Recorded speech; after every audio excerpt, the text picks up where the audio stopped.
Oi pessoal, tudo bem? Hoje a gente vai estar dando continuidade ao nosso vídeo da parte de programação CNC.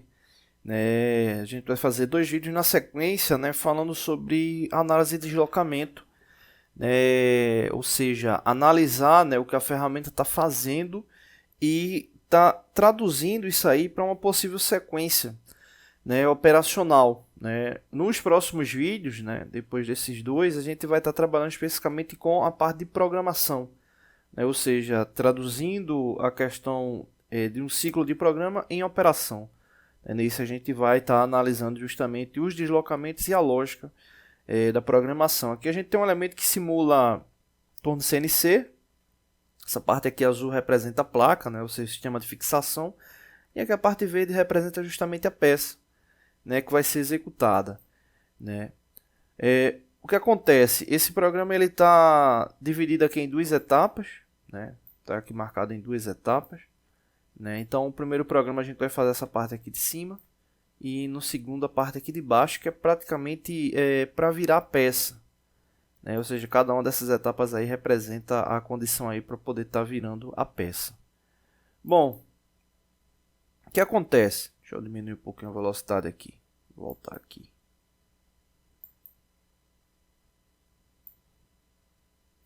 Pronto, aqui. O que acontece? Quando a ferramenta ela começa a executar um determinado movimento, como ela está fazendo aí no espaciamento, cada um desses movimentos aí eles são coordenados por meio de códigos específicos, que terão como base justamente o eixo que você vai estar querendo deslocar.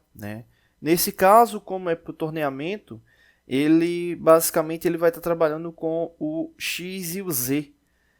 Quando é para a parte de fresagem, que a gente vai estar vendo mais para frente, ele trabalha com os três eixos, X, Y e Z. Então, cada movimento que ele executa com base em uma sequência específica de movimentos. Esses movimentos podem levar em consideração o deslocamento nos dois eixos ou em um único eixo, mantendo a referência do eixo anterior na última linha de sequência. E para cada ferramenta que é utilizada, essa ferramenta ela deve ser condicionada justamente a uma questão de troca de ferramenta. Então, um exemplo, se você quer fazer a mudança de uma ferramenta, você ao acionar o equipamento vai estar recolhendo aquela ferramenta. Exemplo, no torno é muito comum trabalhar com torre, e as ferramentas estarem acionadas na mesma torre, então ele afasta as ferramentas e faz justamente lá a troca da ferramenta para que ela venha a um determinado posicionamento e com base nesse posicionamento ele venha lá a executar na sequência. Então a gente está vendo ela aqui primeiro aqui em 3D, mas a gente vai ver essa sequência aqui, ela com dois eixos, para que a gente tenha a noção específica dos movimentos que a ferramenta está fazendo. Então aqui é mais para a gente ter uma condição da análise de volume. Então, o que acontece? Para cada movimento desse, você tem uma sequência específica lá do programa. Às vezes acontece de você, exemplo, criar um ciclo de desbaste quando você tem um volume que permita isso. Normalmente o volume crescente, de diâmetro menor para maior, acaba ficando mais fácil fazer um ciclo de desbaste. Então, um ciclo de desbaste basicamente é diminuir o volume da peça aproximando as condições do material final, e depois ele ir para a execução do ciclo final, justamente para o acabamento.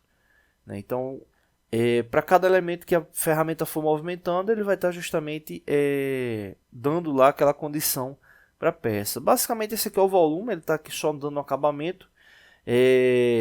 Então vou fazer aqui já a troca do tipo de visualização para a gente ver em dois eixos como é que ocorre esse deslocamento. Bom, aqui vai dar para a gente ver melhor. Então o que é que acontece? O primeiro ponto aqui que chama a atenção, que é um ponto bem importante, que é a referência da ferramenta em relação ao plano.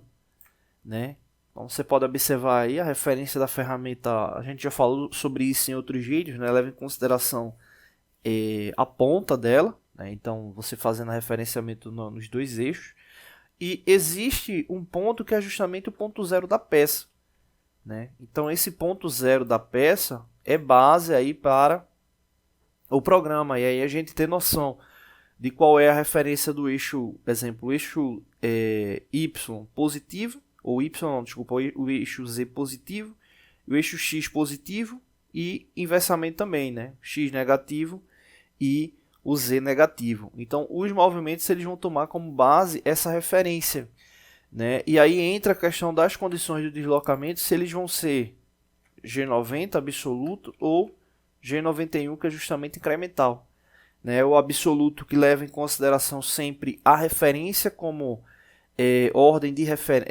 referência prioritária, enquanto o G91, né, incremental, ele leva como referência base sempre o movimento subsequente, né? Então cada movimento realizado é referência para o próximo na sequência, né? Então essas são condições importantes para justamente analisar, né, no processo. Então aqui no caso ele está aparecendo como se ele não estivesse tocando na peça, né, mas aqui é uma condição do programa, né? Então quando ele começa a fazer esse movimento inicial de faceamento, já é uma condição de execução, né? Então observa que cada linha dessa que a ferramenta vai deslocando, ela representa no final uma condição de deslocamento específico, né? Então esse deslocamento ele tem que estar retratado no programa. E aí o que é que altera? Altera justamente as condições de parâmetro de corte. Essas condições de parâmetro de corte levam em consideração justamente a velocidade da ferramenta e RPM. A gente já falou alguns vídeos sobre velocidade de corte constante e é muito aplicado isso também aí na parte de torneamento CNC quando se tem mudanças de diâmetro durante a execução, né? E isso a gente pode observar que é constante, né? Então o próprio equipamento ele faz a relação lá de RPM para você estar fazendo alteração. Obviamente você também pode estar trabalhando lá com aquela RPM específica, né? Não tem problema nenhum. Então basicamente cada ferramenta vai ser uma chamada, né, para troca de ferramenta, né, e normalmente é com a referência com a letra T, e para cada deslocamento uma sequência do programa, né? Então a gente vai estar trabalhando isso aí, né, nos próximos vídeos referente justamente à programação específica, tá bom? Próximo vídeo a gente vai ver só a questão da mudança do lado da peça. Essa peça também tem usinagem interna, né? Então é o que a gente vai estar vendo aí na sequência, tá bom? Não deixe de se inscrever no canal, toda semana tem vídeos novos.